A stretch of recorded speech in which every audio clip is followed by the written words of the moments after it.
Последние новости из Туркменистана. Читайте нас в Телеграме и не забудьте подписаться. В Туркменистане трудовым мигрантам приостановили продажу авиабилетов в Россию. Это связывают с терактом в Крокус-Сити-Холле. Некоторые СМИ сообщают даже о возможном прекращении выдачи виз.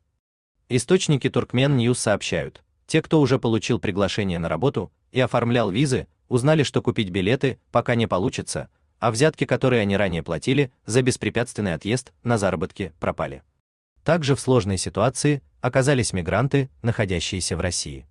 Turkmen News уже сообщал о задержании 12 нелегальных мигрантов из Туркменистана, работавших в одном из маркетплейсов в подмосковном Домодедове.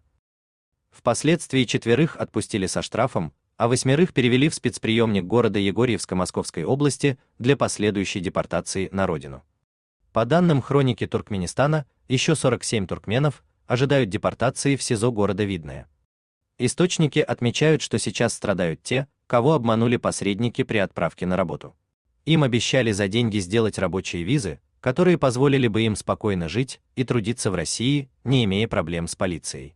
А уже на месте они обнаруживали, что приехали по туристическим визам, в связи с чем они вынуждены жить в общежитиях, никуда не ходить и опасаться облав. Теперь же, когда из-за теракта контроль ужесточился, всех этих людей массово депортируют. Более того, по данным источников хроники Туркменистана, МИДы Туркменистана и России начали обсуждать возможность приостановки выдачи виз туркменам как минимум на 1,5 года. Исключение будет сделано лишь для дипломатов и представителей крупного бизнеса. Но почему именно туркмены, если теракт в Крокус-Сити-Холле осуществили граждане Таджикистана? Туркменов же в России в десятки раз меньше, чем граждан остальных центральноазиатских государств. Наблюдатели считают, что это потому, что если переговоры о приостановке виз действительно ведутся, то это инициатива Туркменистана. Теракт же стал удобным предлогом ограничить массовый выезд трудовых мигрантов. Раньше то же самое было проделано с Турцией.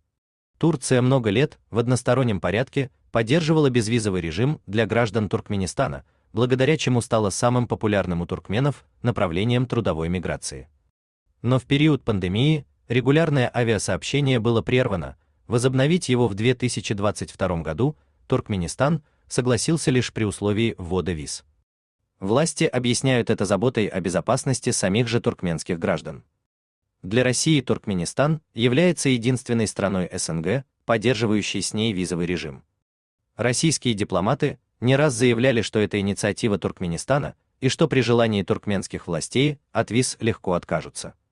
Ситуация, когда власти страны борются за ухудшение, а не за улучшение положения своих граждан в отношении получения виз, выглядит странной. Но туркменские власти таким образом сохраняют закрытость страны и пытаются остановить снижение численности населения. В стране искусственно создается многомесячная очередь на выдачу загранпаспортов, а некоторых людей просто не пускают в самолет без объяснения причин.